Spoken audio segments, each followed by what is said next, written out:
Dealing with our challenges, assessing needs, and finding solutions. Short-term, mid-range, and long-term. Solutions can find us working in the margins. Today's world is a tough baseline. It's more difficult than ever to just exist or get by. And it's not getting any easier. Moving forward in today's world has become both an art and a science. Food, clothing, temporary shelter, long-term housing, short-term jobs, temporary employment, or long-range careers. It all takes some help and finesse. Not everyone can do it. It's an art and a science. And let's face it, not everyone is a scientist. Some people need more help than others. The basics like reliable transportation, internet, laundry, a regular shower, even water, those basics we all take for granted. Electricity, these are the challenges of those caught in the net. Are homeless, unhoused, housing challenged, living in the margins. People of all ages, young, middle-aged, senior citizens, entire families, male, female, all reasons and all walks of life. Anyone can find themselves living in the margins. Homelessness and the challenges that go with it are not going away, and we can't ignore them. It's just too expensive. We've got to do better. Take the next step forward. Tune in now and listen to Working in the Margins. Hello. Welcome back to me. I've been gone for a little bit. I didn't do a show last week. I was out of town. This is Shazette, and you have tuned in to Working in the Margins. And this is my last show of this year. So I am super excited to do a little year in review, see what we dealt with and how we got through and what does the future hold. I would like to say that I am cautiously optimistic. I don't know. I feel like that's 65% of how I feel. I'm cautiously optimistic. Um, other other than that, I feel like it's going to be more the same or worse. But um, I'm trying to be positive, y'all. I'm really trying to be positive. So you've tuned in to Working in the Margins. This is Tuesday. It's 3 o'clock. They say it's 5 o'clock somewhere, huh? So it's almost that time. Yep, and we're on KCAA 1050 AM and 106.5 FM. KCAA is housed right downtown in San Bernardino at the Teamsters Local 1932 building, um, which I feel is wonderful. We have a local radio station. We have a couple. We have KVCRs over us at SBVC campus. So we have a few local radio stations. I like that because we need independent voices still in our communities. Because last year or this year that's heading out found us under attack. Public radio, PBS found us under attack. So I'll talk about that more later. I want to wish everyone a happy Kwanzaa. And for those of you that don't know much about Kwanzaa, um, it starts the day after Christmas from the 26th to the 1st of January. It's a week long celebration honoring African American culture. It was, I think it was discovered or it was started in 1966. Um, and it was focusing on the seven principles of unity, self determination, collective work, com- cooperative economics, purpose, creativity, and faith, culminating in it's called the Karamu. It's a communal feast. So you eat good on New Year's Day. Basically, is we cook very cultural significant things on for Karamu and for our for the first day of the year, um, like black eyed peas. I don't like them. I think they taste like dirt. But I've had some that didn't. But I found I use white beans, um, but and like greens and some other culturally significant foods. And then you're with family and you just you celebrate. It's a new year. Um, there's harvest festivals and things like that. It's observed globally by some by millions of people, by some millions. So um, Each day highlights a different principle. And I primarily celebrate I celebrate Kwanzaa, the creativity part of it, the community part of it, the collective work and responsibility part of it, really is attractive to me and who I am. And who I want my people um, to see me. You know how I want them to see me. So, but the first principle is unity, and it's umoja, umoja, and that means unity. And the second day is Kujichagulia, Kujichagulia. That means self-determination, self-determination, which is very, very important in our community, in the African American community, in all communities. It should be important. Self-determination. The third day is Ujima, Ujima, and that means collective work and responsibility. And that's like what that's one of my personal philosophies, is around Ujima, is collective work and responsibility. I feel that we are going to go further. We can do more collectively than we can individually. That we are people of collaborative effort. We should be have more collaborative efforts. Um, and so Ujima, the third day, I always look. That's the one that really strikes at my heart. The fourth day is Ujama, Ujama, and that's cooperative economics. Cooperative economics, and it's just what it says: putting your money together, keeping your money in your community, spreading the wealth within your community, building up your community, with your economics, with your finances, shopping black, shopping from our marginalized community, folks that are starting businesses, whether that be his Latin people, Native American people, but cooperative economics, shopping, and developing financial gains within your community. Ujama. The fifth day is Nia, which means purpose. Purpose. I don't. I've. I guess I feel like I've always had a purpose. I guess because my people believe that you're born with a purpose, and it's just you having to take that time to grow into your purpose. They say it's like an old saying. They say that God has a plan for everybody, or God has a purpose for everybody. Um, so whether you are 5 and find out your purpose, or 55 when you find out your purpose, there is a purpose on your life. Um, so that's the fifth day. Nia means purpose. And that's today. December 30th is today. So Nia is the purpose. And I will share my purpose. I think my purpose has been to bring people together, to advance all people. Bring people together to advance all people. So all marginalized people. When all boats float, when the tide rises, all boats float. That's been one of my favorite sayings. Um, because we can't do it alone. We weren't supposed to. We weren't meant to be. Otherwise, there would be a lot less humans in a lot more places, and we would be more isolated.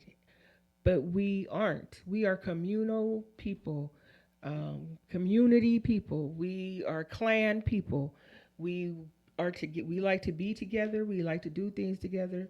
We want to grow together. We are responsible for each other.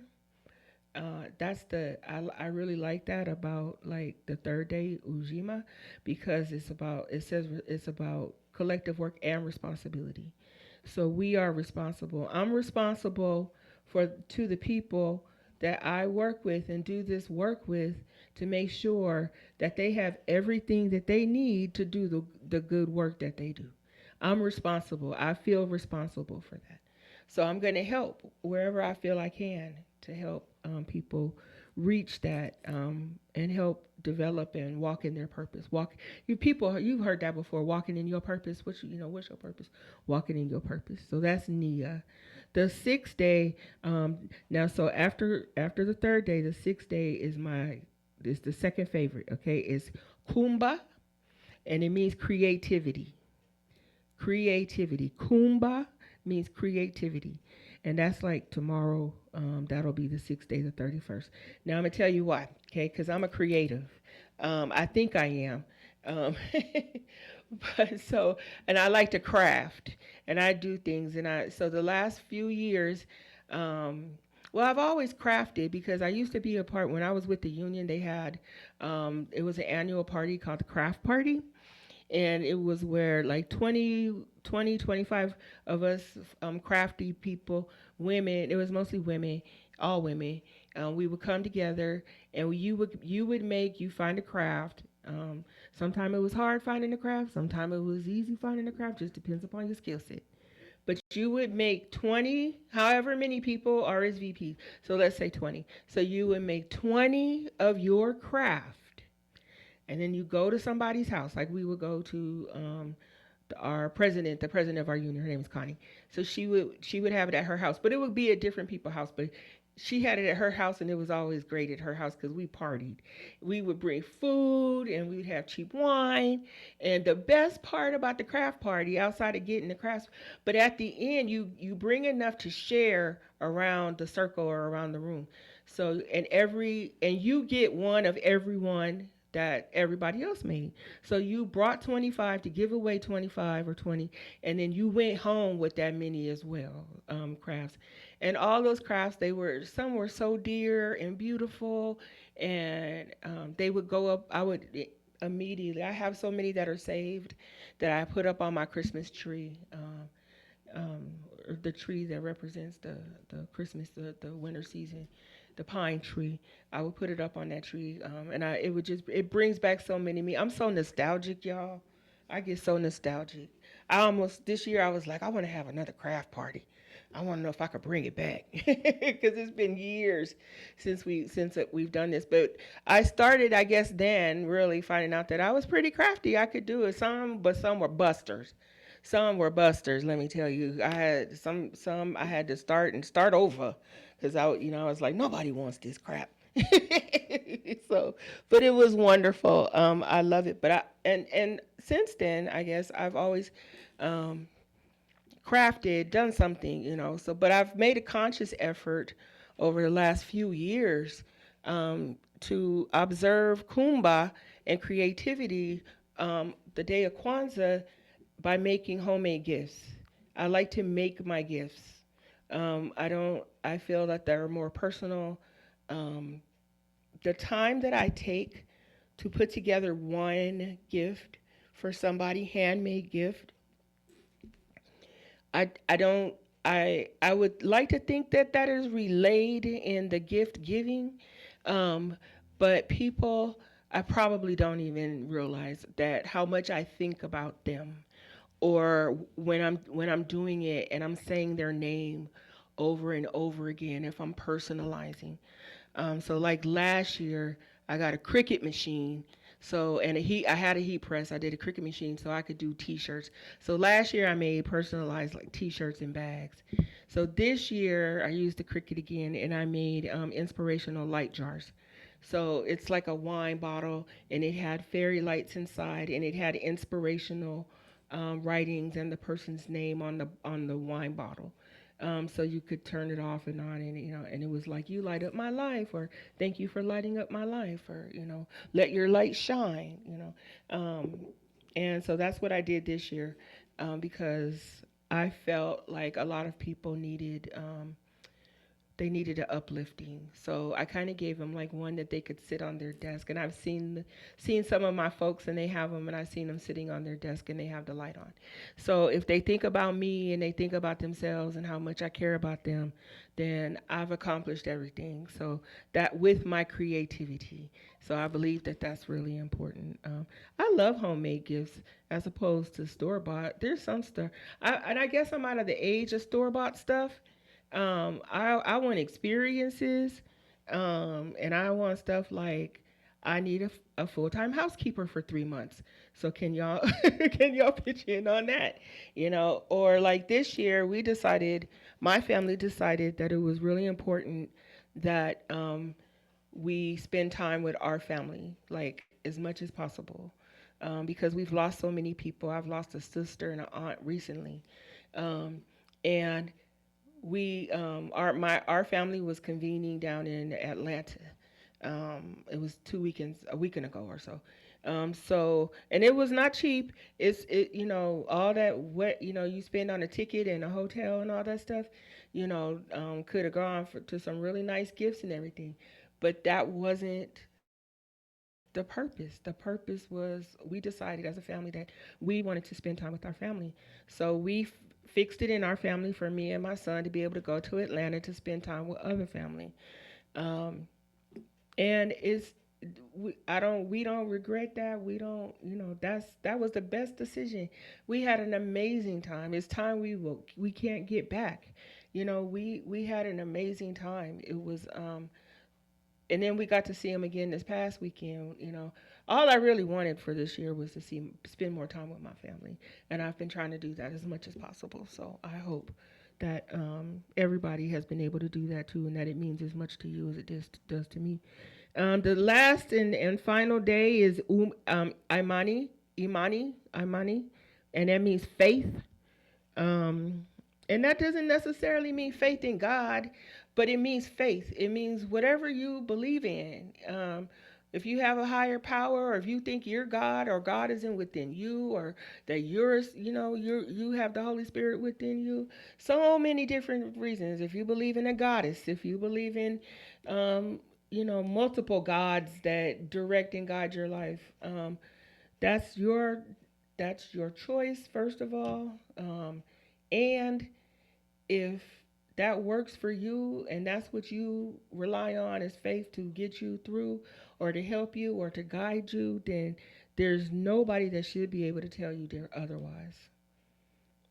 They can't tell you it's wrong. They can't tell you shouldn't. They can dislike it because people do, because they're ignorant that way. But we have, first of all, religious freedoms in this country, and we trying to hold on to that, religious freedoms. But we also have the personal right to choose, and if you how you choose to. I have folks that I respect, love, and adore that are Buddhist and Muslim. I have Muslim people in my family, people that practice the Muslim faith. Um, and it's not for me to judge. I believe in God. I do. Um, and probably not even in certain and in the ways that other folks um, believe. And I think that that's the point. I really believe that that's the point. So you're allowed to whatever you have to tap into to get through. That's you. Didn't that rhyme? That sounded like a rhyme. Tap in to get through. That's you. Yep, I like that. So the last day is faith. Um, we have a Kanara. It's like the candles. We tell like a lot of there's storytelling, music, art, things like that. So happy Kwanzaa, y'all. I hope you got some good stuff to share with your families. I hope you made some things, you know. Um, Make a business. Did anybody start a business this year? I know a lot of folks were trying to. I'm gonna ask. I don't know. What's the difference between a business and a brand? Is that the same thing? I don't know. I want to find out. Somebody call me or text me and shout out to me and let me know.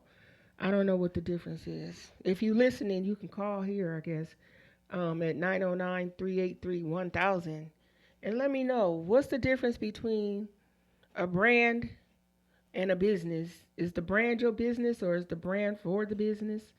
Because I've heard a lot of people like starting brands. They're like I'm trying to build my brand, but what does that mean? Is it a business that you're trying to build? So I have questions about that. I have a business. I have a nonprofit that I started. It's kind of just in the consulting phase right now because I have to work full time. And I'm just too old to be working full time and to run a business. Um, And then things are still kind of shaky on the housing front, and that's what I do. I'm a housing specialist, a homeless housing specialist, affordable housing specialist. Um, so I guess I'm trying to build my brand then. If right now, if I'm not running the business, because I'm really trying to like get this podcast or this show working in the margins. I'm trying to brand that. I'm really trying to get folks thinking about what it means to actually work in the margins. Who are we serving in the margins? What does in the margins mean? So I'm doing a lot of education about that, and I am educating people. I guess that's something that's come out of this year that's really good.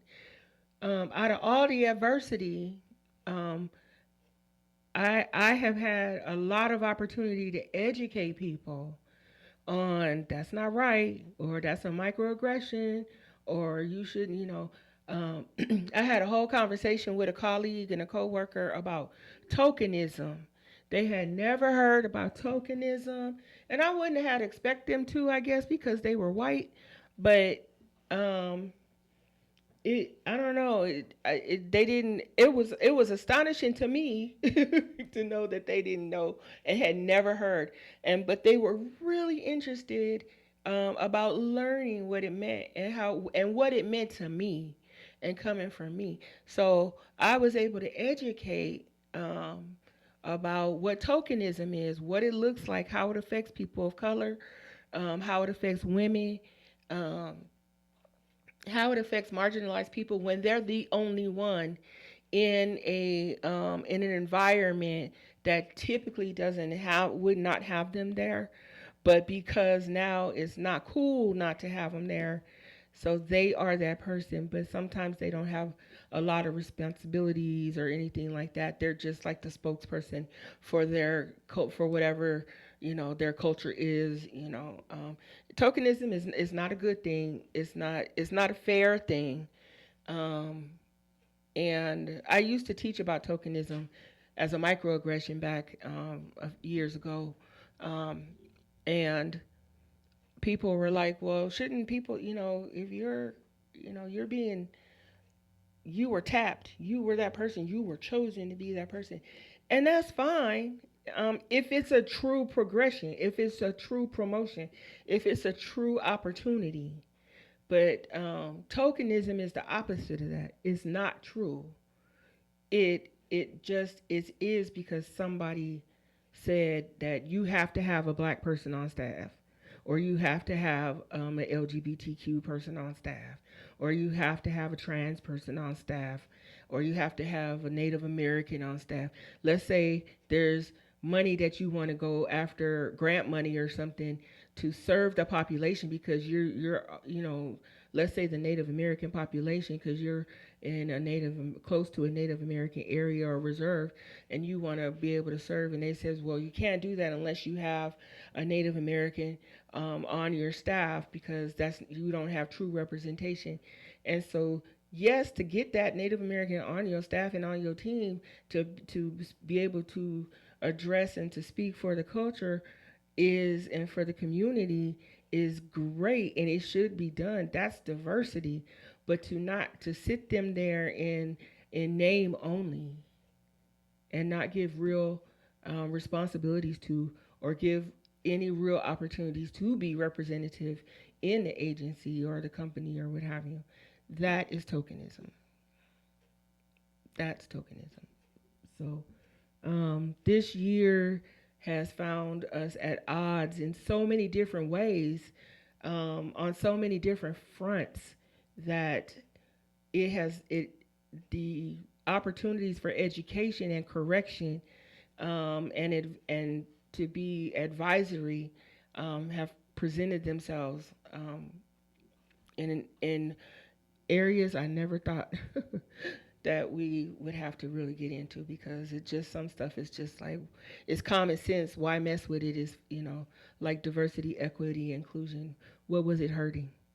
What it was only bringing what it said: diversity, equity, inclusion, and mainly it was for women.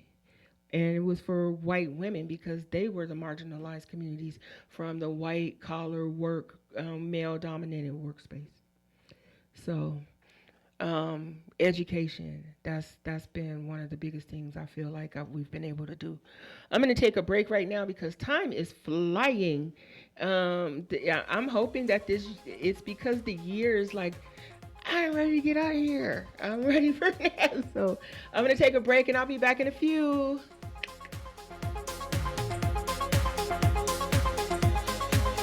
This is KCAA.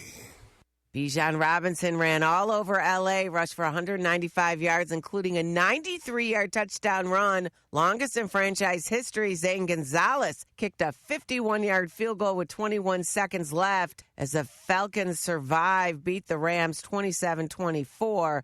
Matthew Stafford threw 3 picks in the loss, says he put them in a bad spot. Either you do execute and, make the throws or you don't. And, I didn't do that tonight, so hurt us. Weren't able to overcome it. Rams now 6th in the NFC playoffs. Chargers QB Justin Herbert will not play Sunday against the Broncos. Trey Lance will get the start under center. Herbert will now get a week to rest before the team's AFC wildcard game. Chiefs head coach Andy Reid returning next season. Nikola Jokic suffered a knee injury late in the second quarter, did not return. Heat pulled away in the second half, down the Nuggets 147-123. That's sports. I'm Ron Tomas. KCAA.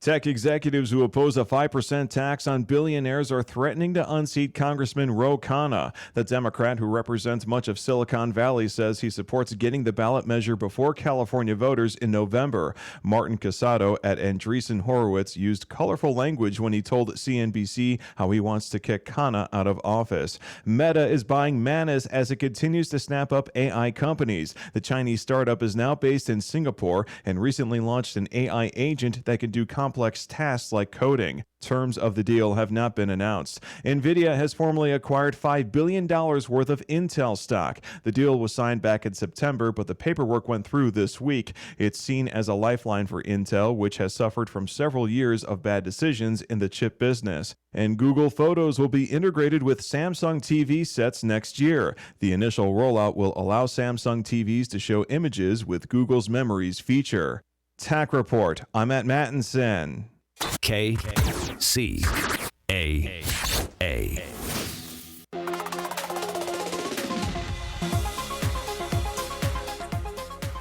Welcome back. This is Shazette. You have tuned in to Working in the Margins with Z. That's me. We are on KCAA 1050 AM, 106.5 FM. And we are here on a beautiful Tuesday afternoon. I don't know it's going to be beautiful much longer. I feel like the clouds are rolling in. And I am going to caution everyone that there's a storm coming. Okay? Now, we know how California storms go. Because if you're a Californian, you know that by this time tomorrow, it could be as dry as a bone because, things move and turn. And we have an ocean. We're not landlocked, so we have oceans that help us, that dictate our weather patterns and things like that. But we need to remember what last week was like. Last week was no fun. My heart goes out to all the folks in Wrightwood. Our CEO, Daryl Evie, lives in Wrightwood, and I was so worried about him. I finally was able to just text him and find out that if he was okay and his family and his homestead. And the folks in Lytle Creek, they got kind of washed out too, but there was water everywhere. It was coming down faster than the ground could absorb it, which is, is dangerous. There's been just some weather-related stuff, some terrible things. There were 3 bodies found on Mount Baldy, hikers. I think Mount Baldy is closed right now because they found, I just read that the highway to Mountain High, I guess, is washed out or it collapsed. And our company, our agency had our birthday party, our 40th birthday party at Mountain High earlier this year, and I love it up there. It's so beautiful. So this water not playing, this weather, we can't control it, folks. We can't control it. All we've done is kind of make patterns worse, with climate change and things like that. greenhouse gases and stuff like that. I believe in all that stuff, y'all. I'm a progressive, so be careful. If you already, are live near or around these areas, be careful going and coming. New Year's Eve, I guess for some people is different. I've been staying at home New Year's Eve. Me and my family, we kind of stay at home for New Year's Eve. We don't gone our partying days, and ringing in the new year. We just, we can barely stay up. We can barely stay up till midnight, but we manage, I think, maybe because we took a nap during the day. But we, we kind of stay in. So, and there's going to be rain and cold weather and wind. It was quite windy here in San Bernardino. So, be safe, and take care of each other. If you got folks traveling these roads, kids are going back to school out of state and all that stuff, so I know when I was traveling back and forth to college from California to Mississippi, you were on the I was on the bus, I was in people's cars riding, things like that. So during this time, during the winter, so if you got kids that are going back and they're driving or they're, taking buses and things like that, level extra little prayer on them for safe travels, graces to them. So this year, it's been kind of like it's been a whiplash of I think the main thing that we also learned this year is policy matters. Policy, written policy, good policy and bad policy, rules, laws, executive orders. I think we found out. I think everybody is hip to the skip on that now. I think folks know, what good is and what bad is, because I think everybody's been affected. So many people have been affected. Our trans youth are under attack. Our housing market is pushing folks to the edge. Disabled neighbors trying to keep their Medi-Cal, trying to keep their SSI, and their dignity, low-wage workers trying to find, a fair shake. They're trying to get a fair shake, It's this year hasn't nationally, it has not been kind to some of our more marginalized communities, some of our disabled communities. And it's unfortunate because there's just no reason to be outright, mean, I guess. And that's what they are. It's like mean girl policies. Nobody helped me, so I'm not going to help you too. So now if you get SSI and you are considered able-bodied, which I don't know what that means for a person that has been receiving SSI to now be, so now you have this designation of able-bodied. What's the point of SSI, of disability? If the able-bodied could be able-bodied and work, then would they not need SSI? So I don't understand that new designation, an able-bodied disabled person who's on SSI. So now there's a work requirement.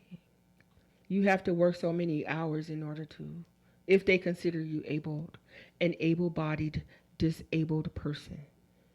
You have to work so many hours in order to receive your SSI. Which I just feel like it's just going to further marginalize people, because now you're going to have the too sick to work that get full SSI. They're just too disabled to work, catastrophically disabled to work. But then you're going to have the folks that are like, just a little bit disabled. So you're just creating a whole nother subset of marginalized people. And we don't need any more folks in the margins, people. We do not need any more folks in the margins. We have enough there already, and they have come under attack this year. Our trans community people, our trans family neighbors, especially our youth. They passed legislation saying that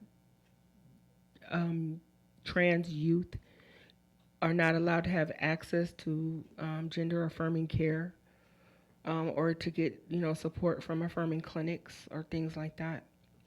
And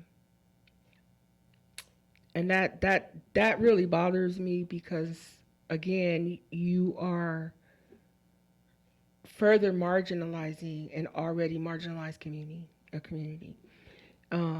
If kids can't get the care, the gender affirming care, when they figure, when they have, come into their own, and they're saying, hey, I want to transition to this, which fits my soul as opposed to this, this gender as opposed to the current one that, doesn't fit my soul. So those kids, that usually happens in your, in puberty, in your formative years, sometimes earlier, sometimes later. But for argument's sake, let's say it happens between 12 and 15. That population has now been told, those kids have now been told that you cannot seek gender affirming care to support your transition. We are leveling this on a population of children, because they're still minors, of children that have supportive parents and understand, this happens, this, it's a rite of, passage. It's it's some kids, are tortured. They don't feel, they feel alone, and sometimes they feel bullied, or they are bullied, and they don't have support, and they take permanent measures for temporary situations, temporary times. This is, it's not a death sentence to be trans. It shouldn't be. That is something that, it's a progression. If that's who you are and that's who you want, then, and you find that out, that's what makes us different as intelligent, open-minded adults, humans. We can make those decisions for ourselves. And now these kids are being put in jeopardy because now the folks that don't support them or are against it, now they can use it as a weapon. They can use it as a weapon, and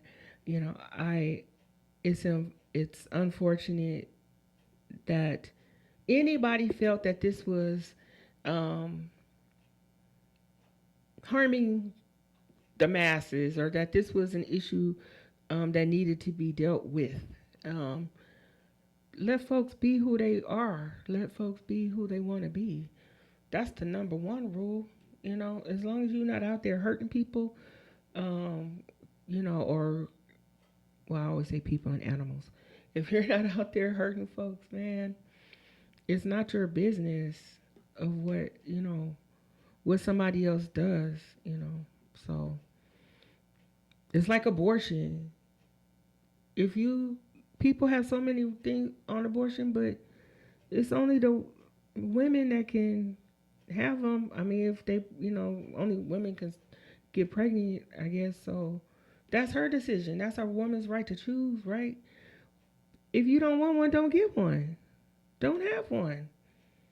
If you're in control of somebody else getting one or having one, then handle that situation. But to hold an idea in your head that nobody should, nobody is wrong, it's bad, that's not your business.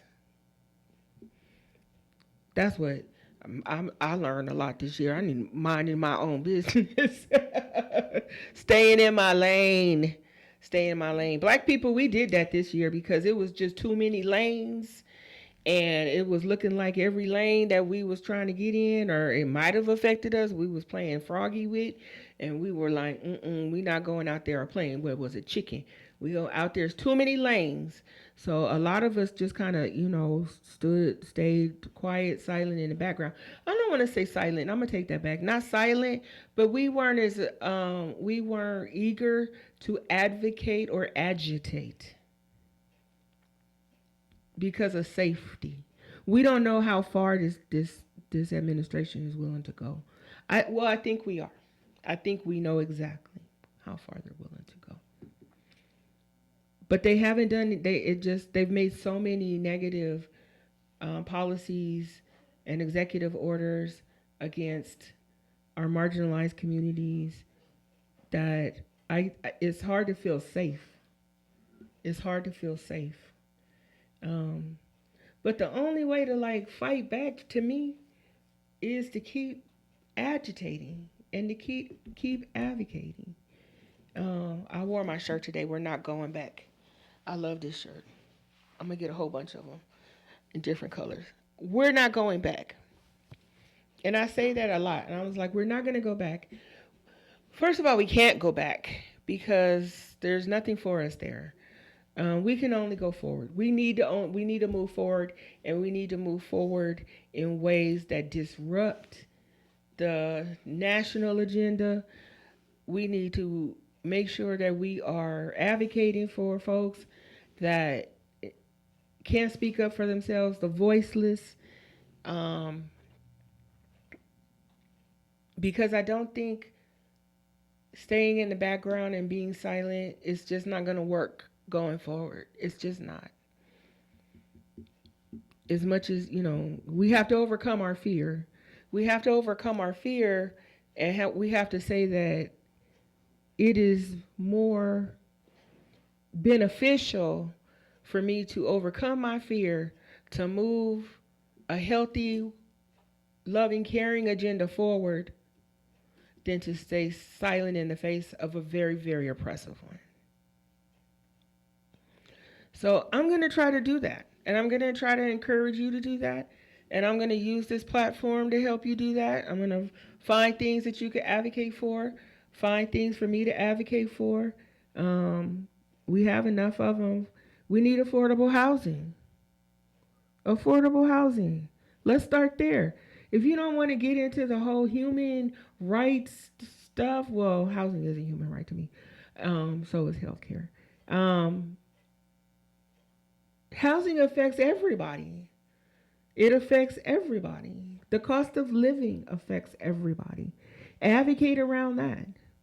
Advocate around the increase of the federal minimum wage, which is ridiculous still.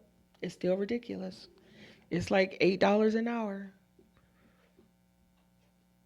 I know that. I went to Georgia and talked to some folks, and that's the national rate. So to make $10, $11, or $12 down in the South, in states that have the federal minimum wage, you balling. But we need, we really need to advocate for that. The increasing of the federal minimum wage. It takes $33.63 an hour for a modest 2-bedroom. That's the national average.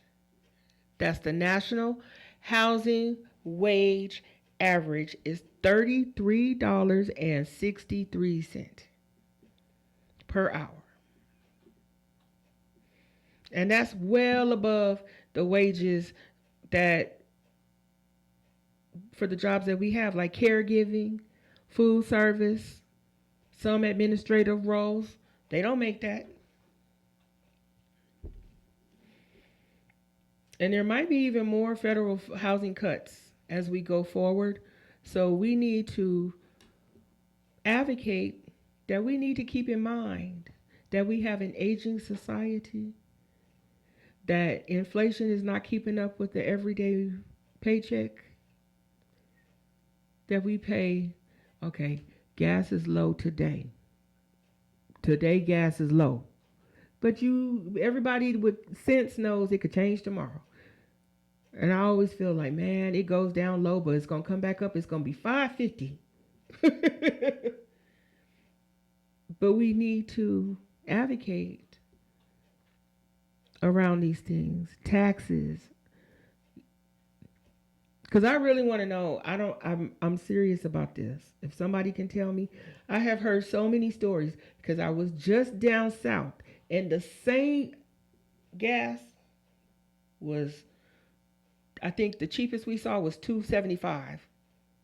$2.75. And you add $2 to that to come back to California. Why? Why? I don't think we're talking about that enough. And they say, well, it's the cost of living in California. Okay, fine, but is everybody gonna leave California so we could pay less for gas? And then what's gonna happen in California? I don't plan on leaving California as much as I love it down south. I do. You can get a lot more for your money down south. But I feel like a lot of folks that live down there that are living really good, they have like outside state money or side hustles or own businesses and things like that, which is nothing wrong with that. But they have to remember still that the minimum wage down there is like $8 an hour. So many other things, ma'am. I'm looking at my list of things because I'm not even touching on some other things that, like the Department of Labor, they just reclassified a whole, they're called gig workers. So there's like your drivers and things like your delivery drivers and stuff like that. So they wanted to reclassify them so that they had less protections. And I'm like, these are already people that are doing whatever they can to take care of themselves and their families. And these gig jobs, I've done some. Delivery, food delivery, shopping, online shopping stuff, Instacart, DoorDash, Uber. I did Lyft, gig jobs. People who work 40 hours don't do those jobs because they want to. There's few that do, maybe, because they want to take a vacation or an extravagant vacation. But most of folks that do these jobs, there's reasons why they need to do these jobs. And they should be protected because not everybody's wants to do those jobs either. Nobody, it's very few people. It's not that large. I don't even think it's that large of a community. I mean, maybe, let's say if there was, 1 million people out of the, that did it, but they need to be protected. We saw a lot of stuff around immigration, stuff that broke my heart around immigration. I feel like that's going to take up, we need to really prioritize that next year, in this coming year, to keep the foot on the pedal with these ICE raids and these immigration laws that, are tearing folks apart, sending folks to places in other countries into jails and behind immigration, they are being tortured. I watched, like many of you, I watched the 60-minute documentary about that CSEC, that jail, that industrial prison that I think it got leaked or something. Boy, I'm to tell you, CBS, Paramount, they good for caving to the government too. This is not the first time CBS has caved to the government, so they didn't even release that. They asked for it not to be released, but Canada came through and and Canada released it. But they didn't intentionally release it either. It it was a part of their programming, and they just released it. They didn't have a reason not to because they're not our government, you know. So, but I watched it, and I was horrified. I was horrified to know that that place exists, first of all, and that it has become an option for hard-working citizens, people who are residing that may be undocumented, that is a place that we would send them or their families or their kids. It was inhumane. It was inhumane. But that's a part, now that place is a part of our lexicon. It's a part of the American lexicon. It's a part of this administration's, you know, policy, this current administration, you know, and it's not who I want representing me. That it doesn't represent me. I hope it doesn't represent you either. But we have to keep advocating. We have to keep advocating. We have to keep pushing, keeping our foot on the gas. Because let me tell you, 2025 was a year that tested every margin we live in. From the heat waves and immigration crackdowns. We've had to, you know, go out, take to the streets to give out know your rights information to our immigrant families, so that if by God, you know, if by chance they should get caught up with the ICE agents and things like that, terrible. So I want to end now this year on a better note. We are going to do everything we can to not go back to the days of old policies, bad policies. We're going to keep our foot on the gas. We're going to keep going. We're going to let folks know you just can't treat us any old kind of way. And we're going to do it together. We're going to grab a hold. Lifelines only work if we grab hold together. So pick an action from today. Choose one. Do it this week before this year is out. Call that hotline. Show up at that council meeting. Share the cooling center list, because the margins are within the movement. They are ready to begin. So let's make 2026 the year we turn survival into justice. Amen and Ashe. Happy 2026.